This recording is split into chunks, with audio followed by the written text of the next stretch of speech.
Welcome to the podcast. This evening, we are here with Louis Herms, and he has a cool background. And what we're going to be talking about a lot tonight is the TruthStream tour, but also his background, the filmmaking, and where he's at currently in the world with current events. And so, Louis, welcome to TruthStream. This is my buddy Scott Stone, and we're excited. We're excited for.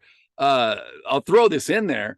Olympia, Washington is on the tour, and I believe it's Sunday, September 25th. And we saw that, and I was blown away, and I thought I had to reach out to you immediately. So thank you for joining us. And today is September 8th, 2022.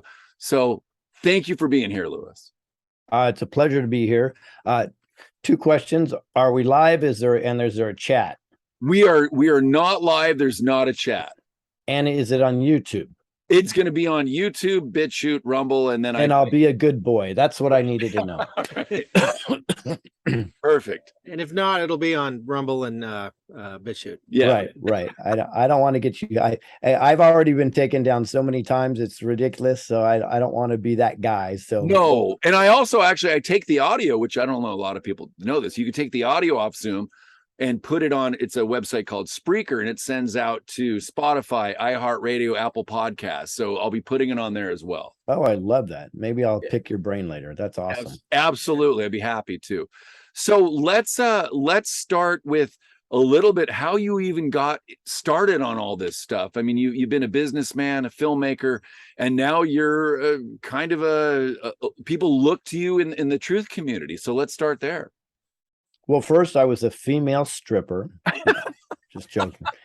So, all right. Now that everybody's awake, yeah. So it's interesting. So I kind of have to go way back, and I like telling the story. And I know it may be redundant for some, but excuse me, getting over a little sinus infection. So what happened is I got in a car accident in my early 20s. And I ended up with a lot of soft tissue damage. So I was with a chiropractor, and he schooled me in a good way on what let's call it big pharma was. And he explained to me that medicine all has to. Number one, it generally comes from a natural source. So all cures in the world are from some natural source. But how do they make money? So what they do is they synthetically reproduce that source, and now with a synthetic string they can patent it. Now if you patent it, now you can make a lot of money. Right. So that's my dad was a pharmacist, so I was introduced to this at a relatively young age. Yeah, so you know exactly what I'm talking about. Now, so if it hasn't been synthetic string, anything that's synthetic you put in your body has a side effect, because your body looks at it as poison. Yeah. I'm kind of a math guy, and I'm like, why would I want to do that? Right. Later in my life, I came down with hepatitis C, and I was, convinced that I should take interferon A, which is a minor form of chemotherapy. So I was injecting that in my leg all the time, and I had relapses, and it just wasn't working. I went back into the doctor's office, and they gave me another 6 months supply that we're going to send you. So 3 times a day, I'm supposed to inject it into my leg. Now, was that from being a female stripper? Sorry. Yes, you called it. You did. You nailed it. And, I didn't think you're going to put those two things together. So hopefully this goes viral, and then I'll never have to do this again. So, anyways, so what happened is I ended up saying, okay, this doesn't make sense. Right. So I purchased something that you can buy regularly now, but before you couldn't buy it pretty much unless you were a doctor. This was years and years ago. It's called the Merck Manual. Okay. So I'm sure you're familiar with that, Joe. So I opened up the Merck Manual, and I'm reading about interferon A. And to summarize, it pretty much said you have a 60-some% chance of it taking care of your hepatitis, right? But you have a 100% chance of it doing damage to your kidneys. Well, I'm not a rocket scientist or a brain surgeon or a mathematician, but I'm like, that math didn't add up very good. Right. And I said, okay, that doesn't make any sense. Why are they hiding this book from us back then? So then I started reading a book, and I found a book by Dr. McDougall, he was a former, like the top heart surgeon. And he he's discovered that he could do more benefits to people through nutrition than actually cutting them open and working on their heart. He was shocked. So he statistically figured that out. And then, so I started to change my nutrition at that time. That was probably almost 30 years ago, 25, 30 years ago. So then that was kind of my eye opening. And I've always been a rebel anyways. And I think we're starting to notice that anybody in the truth community, that probably they had a background of non-compliance generally, or they had some type of pretty awakening. much. You would agree with that, right? Oh yeah. Yeah. Right. Or there was some type of awakening all of a sudden. So yeah. Combination. I've gone through a lot of things, near-death type deals and so on and so forth, which we won't go into. So what happened is I became a large study of something called HARP, HARP, which, as we know, manipulates the weather, right? Yes. On Google back in the day, all the top pages, even if you put in HARP, like you're trying to look up the instrument, yeah, you would still get everything you wanted to get on the weather manipulation. So it's pretty interesting. So me and a bunch of people were digging and digging and digging. And then all of a sudden, what hit is the most progressive mortgage program ever from the government hit, and it's called HARP. And guess what? Within days, I had to go down 10, 11 pages, not links, pages to find the same information. Wow. And that was, for me, I recognized immediately. I go, okay, I see what they're doing. So they're playing games. So they were probably noticed that people are starting to figure stuff out. Now, if you track throughout history now, I could see it happen all the time. And they just absolutely flood the market with information that is a complete diversion from what you're really looking for. And we can see this over and over. And then 9/11 hit. When 9/11 hit, I was screaming at the TV because I was awake, like, that's controlled demo. That's controlled demo. That's controlled demo. You knew immediately. Immediately. Absolutely. I scream at them. Now, here's what's interesting. And this is how powerful MK Ultra is. With the 3 days of me absorbing nonstop news, I believe the narrative. No kidding. Wow. I actually got sucked in, and I started saying, wow, okay, let's figure it out. Let's go after, whoever did this at the time, and so on and so forth. I'm like, let's go get him. And how long did you buy that narrative for, would you say? I stayed in there probably a year or two. Okay. Well, they found the passport. I mean, right. Yeah. There you go. Right. And they found an engine part from a different plane. yeah, Right. yeah, yeah. How did I not know? Right. And it's so it's very interesting. And I like to tell that story because, number one, I think we all need to be authentic. So I went from a badass to just an absolute soy boy puss. That's the reality. Now I wasn't a puss, but I didn't have my headspace in the right space. I totally believe the narrative. I sucked it up, hook, line, and sinker. And so we have to admit these things so we recognize it in the future. Yeah. I can tell you based on that experience, though, it probably would never happen again. Right. Right. There was so much social backlash if you went against the narrative at the time, though. You weren't a patriot. Yeah. It was so much. And I'm like, I'm a son of the revolution. I've had family in every war. I'm very much a patriot. What are you talking about? But yeah. And what would they slap you with? Yeah. 3,000 deaths, 3,000 people died. How disrespectful are you, type of thing, right? So, but I think what it wasn't even that for me. If you're familiar with MK Ultra and propaganda, and I speak a lot about this, right? It's repeating the message, not from one source, but repeating the same mantra, excuse my dogs, and the same message from multiple sources. Yeah. That's what MK Ultra is really about, because when you start hearing it from all these different sources and seeing it stuff flashing on screen, so on and so forth, you will eventually will have to believe it. Chinese water torture works for a reason. that slow drip. And it's the same thing. So the way they acclimate us to this stuff. So I went through that. And then, I finally slapped myself out of it after a while. And then I started to think logically. And I tell this to a lot of people, anybody trying to wake people up, I would recommend not to truth barf on them.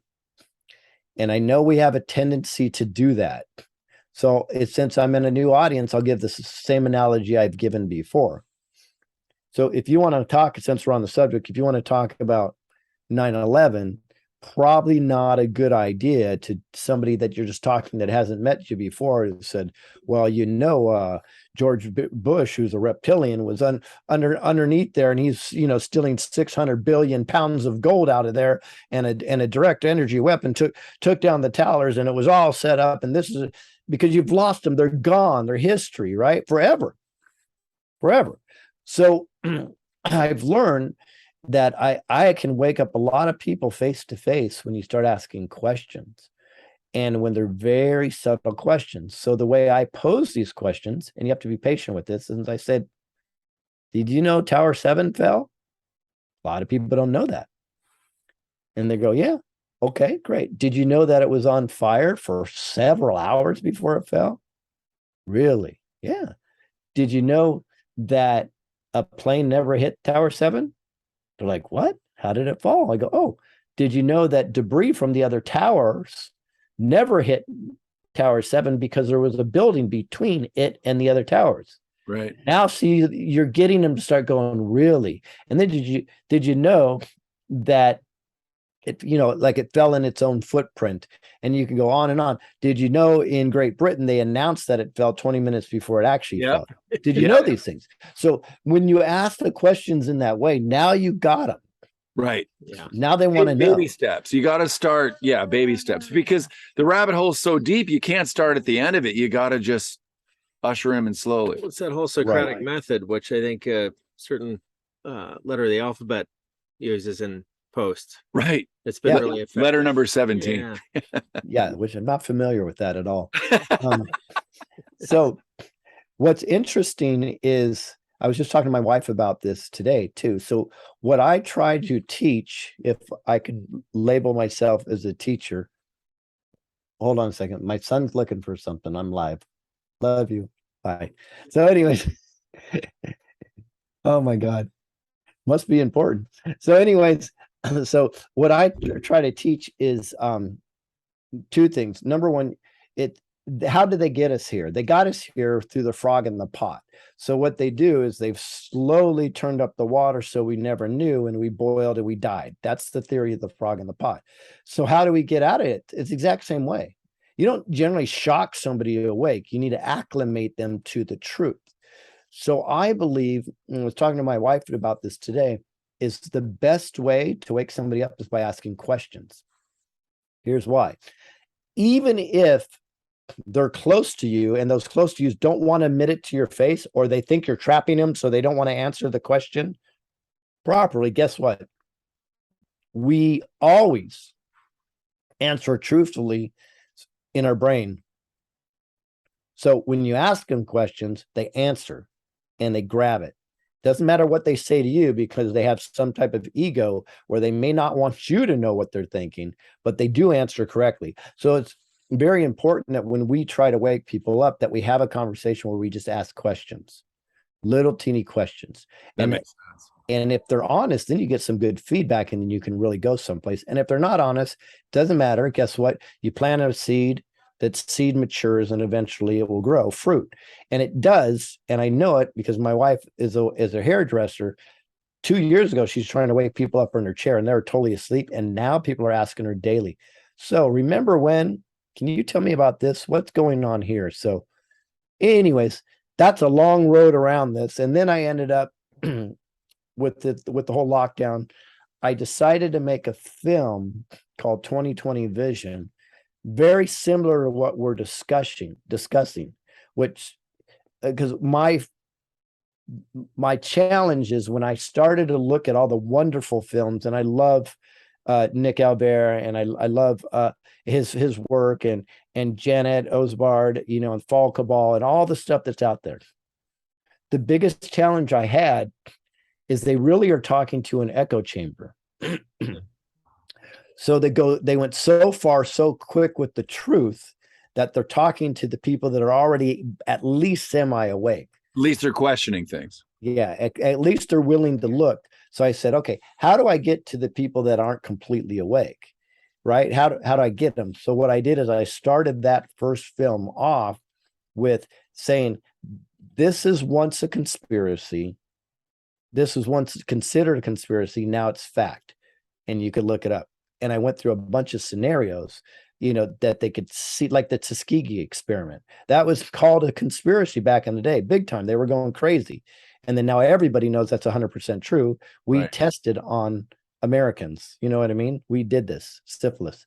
So anyways, so the whole key is I started that film in that direction, and it got some great attention on the way it woke people up. And I've had some very high level truthers tell me that I was way too far ahead, like years ahead, and I should reintroduce that later, which that was a great compliment because it didn't get much action.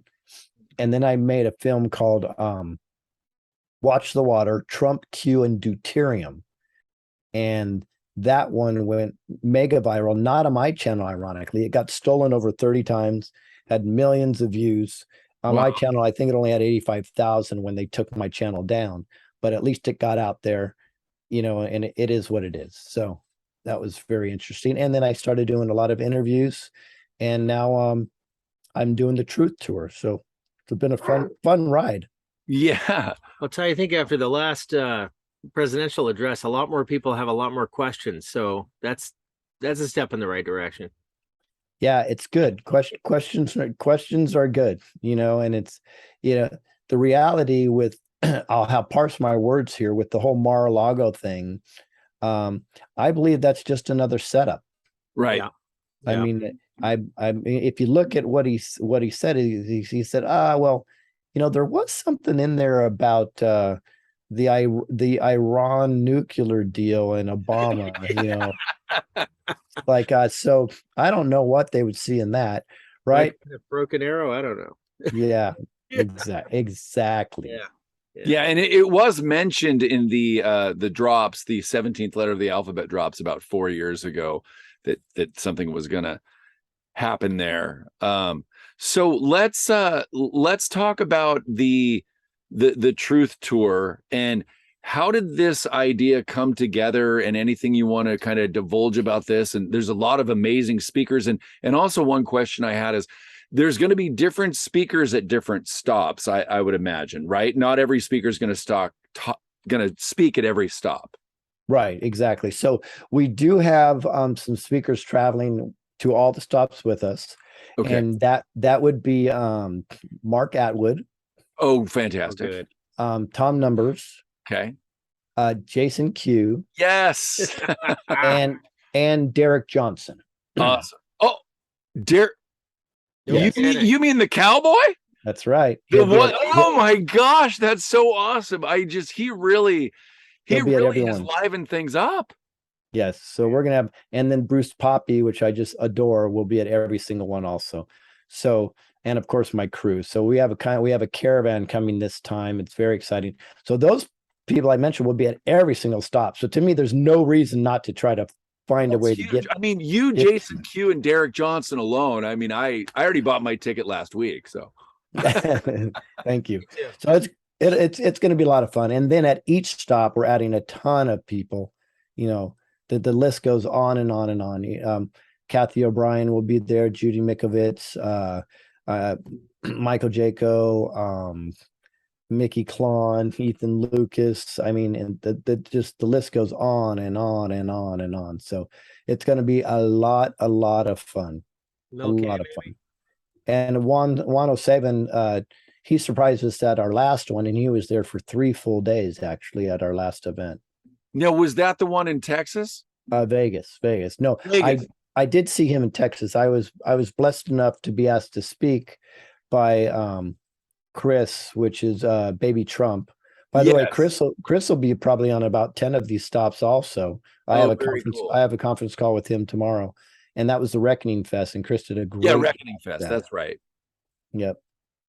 That's awesome. That's we're looking forward to. So, I've had some questions because I've reached out to the community on my Telegram, which I'll just plug it real quick because people have been wondering. It's Joe Rosati, and then I have TruthStream and Reflection Pool, because I do a couple podcasts. One's local to the Northwest, but my name is the first part of it. But so I've have about 180 followers, and people have been asking me since I've been promoting the Truth Tour, what does the event look like? Is there a start time? Is there an itinerary? What can you let them know so they can understand when it starts, at least?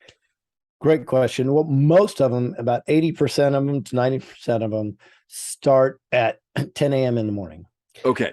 Now, based on locales and Fridays and different things, some of them do start different, and they could run, who knows, 4 or 5 hours. It depends. Some can run longer. It doesn't matter. I don't put a time constraint on it. Right.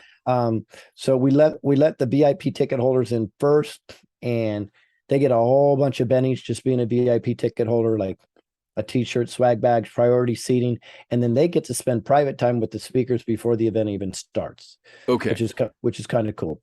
And then the standard basic ticket holders come in next, and then we kick off the event generally with a little bit of music, and then it's just one speaker at a time. And I have a very eclectic group of speakers.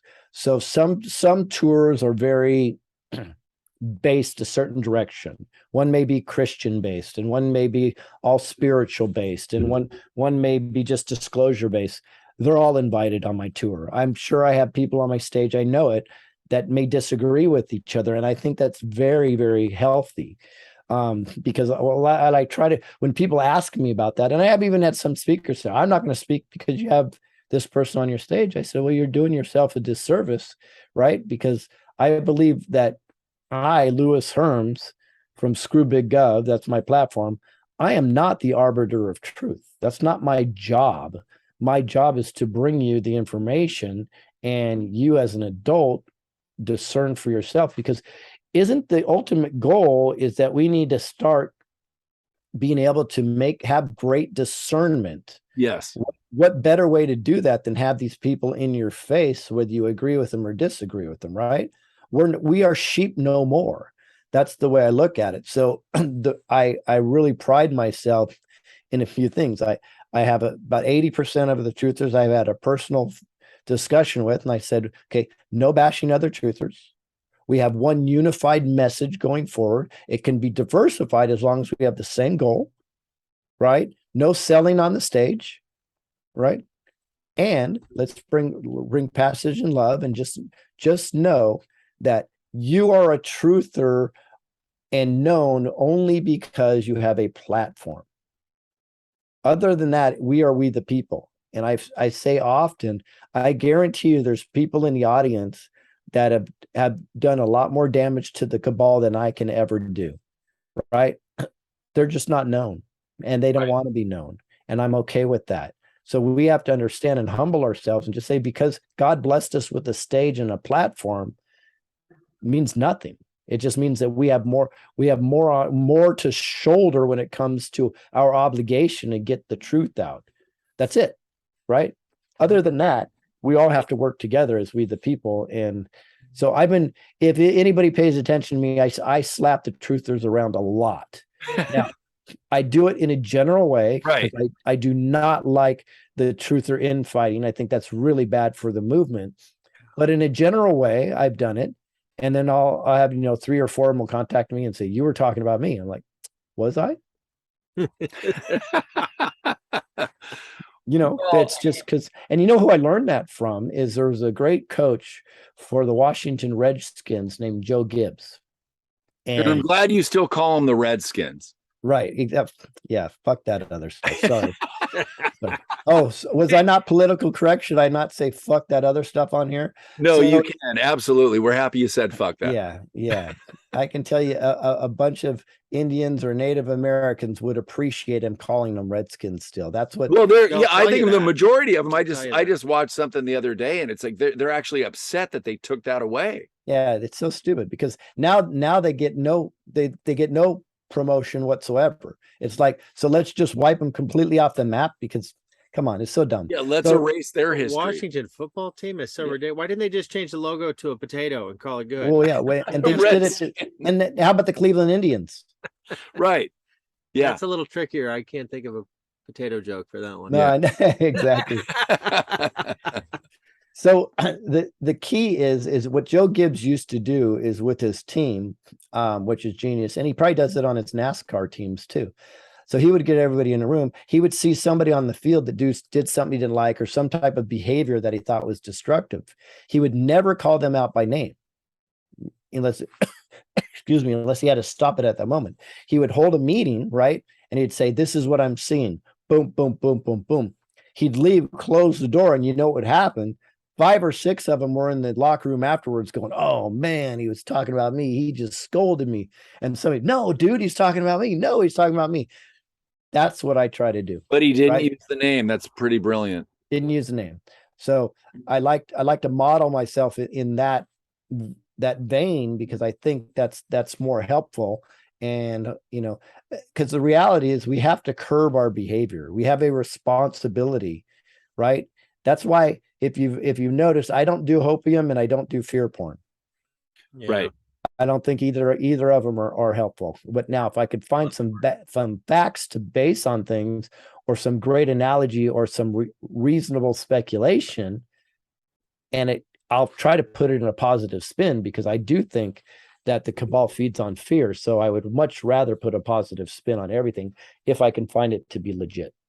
Absolutely. And I've heard, I listen to And We Know. It's a gentleman named LT. Yep. And LT, yeah. he's wonderful. And I used to listen to the X-22 report quite a bit, but there's a bit more hopium. We're always on the precipice, we're always on the edge. But what I love about the military, the Michael Jacos, the LTs, the Derek Johnsons, which I can't, that's fantastic. He's going to be on the tour. Is I love that the military guys, they have intel that I just don't think we can get anywhere else. And there's something that you said that I really resonate with. Derek's finally stepping forward out of, he's been researching, he's been learning, and he stepped forward. I mean, it's really brilliant. He stepped forward out of frustration. And also now people are going to learn about his music as well, which is awesome. But he talked about it the other day that, he would love Trump to acknowledge him and be able to put him back in the military. I don't know where the military is going to be in a couple years from now with everything that's going on. I think most of their amazing work is being done currently and in the last 5 years. I have more respect for the military than I've ever had once I've learned what's really going on, because they're not fighting wars that are set up by the cabal. But my point with that is, like you said, there's people that are the unsung heroes, the guys that have been in the military, in the underground, doing this stuff for years, that aren't saying a thing because everyone thinks they're crazy.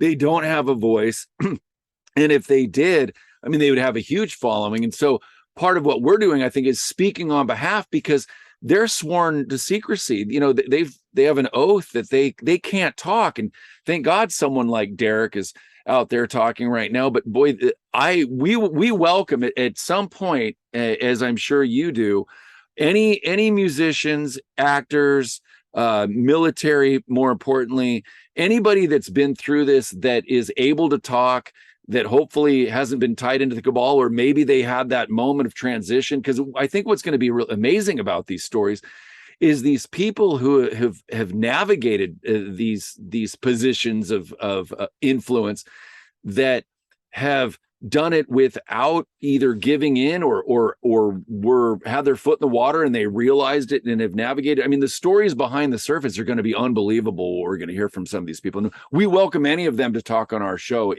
if and when it's time, because I mean, people are killed for talking about this stuff. Right. I agree with you.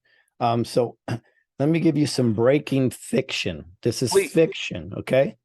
So wouldn't it be cool if I talked to a guy that was maybe special forces and he just happened to have a computer, and his job was during an operation that he was monitoring his guy's movement and the bad guy's movement, and he happened to be in tunnels underneath Hollywood.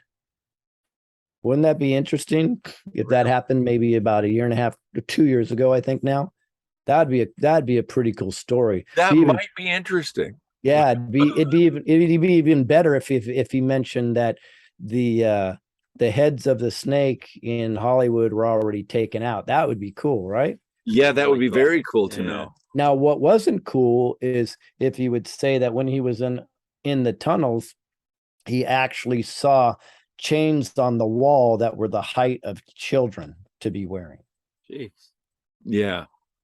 So there's an interesting reality out there. Now that's just fiction, of course, but there's an interesting reality out there that we all should know. Yeah. Yeah. I mean, that's what even got me motivated. You know, I started getting involved in this movement when I started hearing about the Native American women. And it's like, well, the police on the reservation couldn't do anything because now the women were off of the reservation.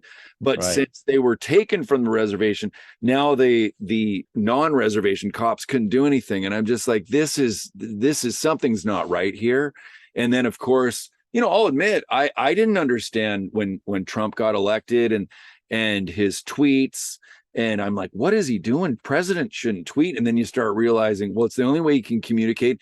And he's not just tweeting, he's speaking in code and gematria, and the capital letters and the tweets would spell something, you know, would let you know a completely different message. And it's just like, I mean, people don't understand that it's not just Trump, it's the military approach Trump.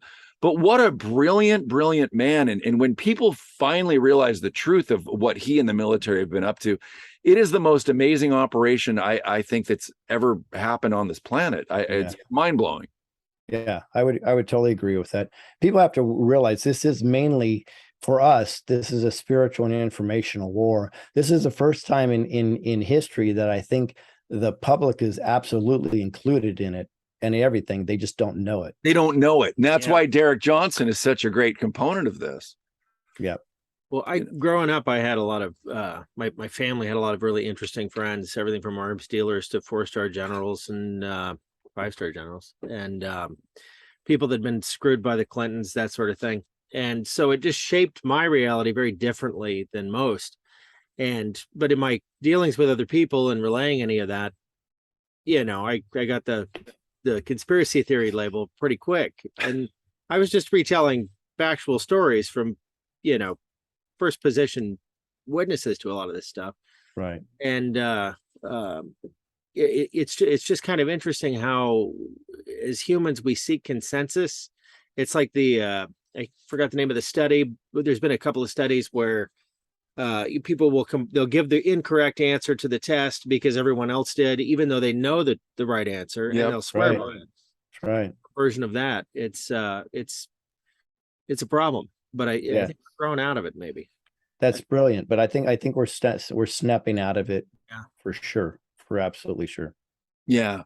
Well, and I know that you have a birthday party to get to, and I don't want to keep too much longer. I do. Thank you, though. Absolutely. So how do you want to end as far as information where people can find you, the Truth Tour, and a positive note as well to that's a great question. Good things are coming. I think great things are coming. I think we really are on the transition to greatness. That's kind of what I nicknamed it. So there's two things going on this weekend on Saturday, absolutely free. There's called the Truthathon, which is actually on my Rumble channel. Almost anybody that you can imagine, the names just keep rolling and rolling and rolling. That's going to be phenomenal. So, and that's September. What are the dates on 10th? That's Saturday. Saturday the 10th. Okay. Yeah. So, you know, you mentioned Michael Jaco, Juan O'Savin. They're both going to be on there, and Kathy O'Brien, and it just the list goes on and on and on. So that's going to be fun. That's free. That's on my Rumble channel. All you have to do is subscribe to my Rumble channel, and you'll get the notification. So I'm sure we can put the links down here. Absolutely. That will be great. And if you want to go to the Truth Tour, I'll run through the cities really quick. So we have Starts on September 23rd, and then we go Sacramento, Grants Pass, Oregon, Olympia, Washington. You boys will be there and speaking. Thank you very much. Well, thank you. I think it's awesome. Then Cheyenne, Wyoming, St. Paul, Minnesota, Bloomington, Illinois, Evansville, Indiana. We just added on Lansing, Michigan, and tickets are selling like crazy right now. Awesome. And then we go straight into Brooklyn, New York, Boston, Massachusetts, Lakewood, New Jersey, Charleston, South Carolina, Tampa, Florida, Benton, Arkansas, and that's so because we're going to visit Elvis. And then Lubbock, Texas, Tucson, Arizona, and then a mega event culminating on October 22nd and 23rd in Los Angeles. Okay. And that one, it actually looks like it's going to be in Anaheim, but right next to LA. And that's going to be a massive, massive event. So people definitely need to get your tickets on that pretty quick. And then I do need to let people know. So yes, this costs a fortune. It's not a moneymaker. That's a myth that people think that.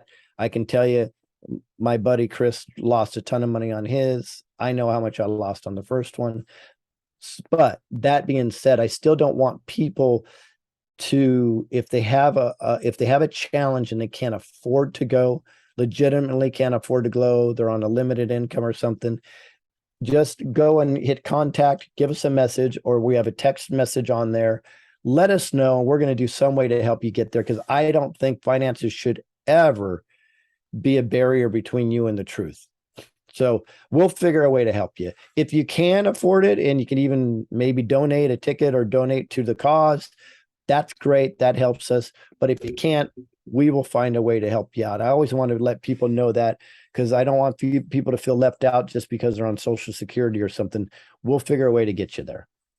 That's beautiful, Lewis. And I think that's the world that we're moving into, is to look out for our brothers, to help people, because most people are good people. And I think that, and I've said this before, Scott's heard it a few times, most people are good people. And I think that's why it's so challenging for, siblings of mine, friends of ours, to wrap their heads around, like, well, wait, what do you mean that there's this very small percentage of people that are basically evil and satanic running things? Well, that's why, because most of us want to help each other. But when you live in a world, and I've questioned things most of my life, when you live in a world where it's not set up for the brotherly love to really flourish, you got to wonder, and you got to ask the questions, why is it that our world's the way it is? And as you dig into the rabbit hole, you'll find out why. And that's what the Truth Tour is about, is helping people understand why it is the way that it is, and how it's ending, what the truths are, and what the shift is, and where we're going, most importantly. And we're going into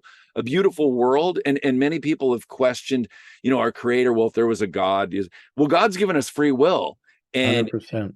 and community and connectedness and intuition. And the more that people are open-minded and they can bring each other in together, that's what God wants. And that's why there's that phrase that some people don't understand, where we go one, where we go all, is because as we do this, we help each other understand, and then we can get connected to our creator. Yep. Beautifully said. Beautifully said. It's been fun, guys. I appreciate the invite. Hey, thank you, Lewis. Thank you so much. Well, we'll see you soon. We'll see you in person, and we'll put all the links below. Thank you, Lewis. Awesome. See you guys. All right. Take care. Lewis. Appreciate it.